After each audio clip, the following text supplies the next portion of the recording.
बारूद की गंध, लाशों का अंबार और खंडर शहर। हमास ने जब पिछले साल 7 अक्टूबर को इजराइल पर अब तक का सबसे घातक हमला किया तो शायद ही किसी ने सोचा होगा कि यहूदी देश इस तरह से बता लेगा। इजराइल हमास की जंग को 6 महीने का वक्त हो चुका है। इजराइल पर हमास के हमले में 1200 से ज्यादा लोगों की जान जा चुकी थी। 250 से ज्यादा लोगों को हमास बंधक बनाकर ले गया था। इसके बाद इजराइल ने ऐलान जंग किया और गाजा में मौत का ऐसा तांडव मचाया कि अब तक करीब 33,000 फलस्तीनी मौत की नींद सो चुके हैं, जिसमें कई मासूम बच्चे और औरतें भी शामिल हैं। गाजा शहर खंडर बन चुका है। हमास के कई आतंकियों को भी इजराइल ने मौत के आगोश में भेज दिया है।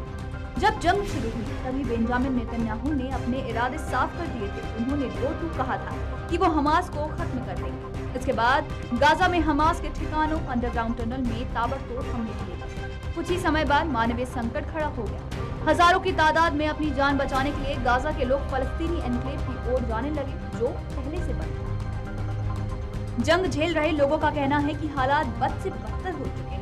लोगों ने अपने घरों को छोड़ दिया है और सुरक्षित स्थानों की तलाश में पैदल ही निकल पड़े हैं। लोग 33 किलोमीटर तक पैदल चल रहे हैं। उनके हाथों में सूटकेस, गद्दा और जरूरी सामान है।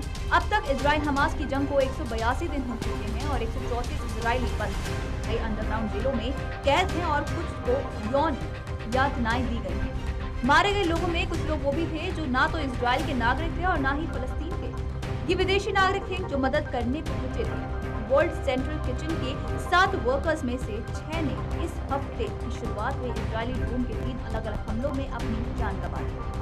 वहीं फलस्तीन की बात करें तो वहां 33,000 से ज्यादा लोगों की मौत की बात सामने आ रही है, लेकिन आंकड़ा ज्यादा ही मालूम होता है।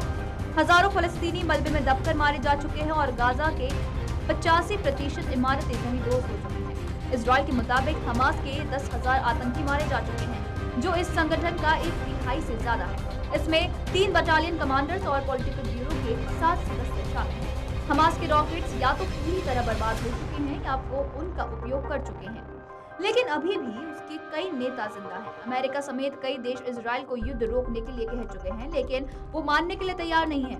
इसी बीच ईरान के साथ भी इजराइल का टकराव बढ़ता जा रहा है। डर ये है कि कहीं ये लड़ाई वर्ल्ड वॉर 3 का रूप न ले ले।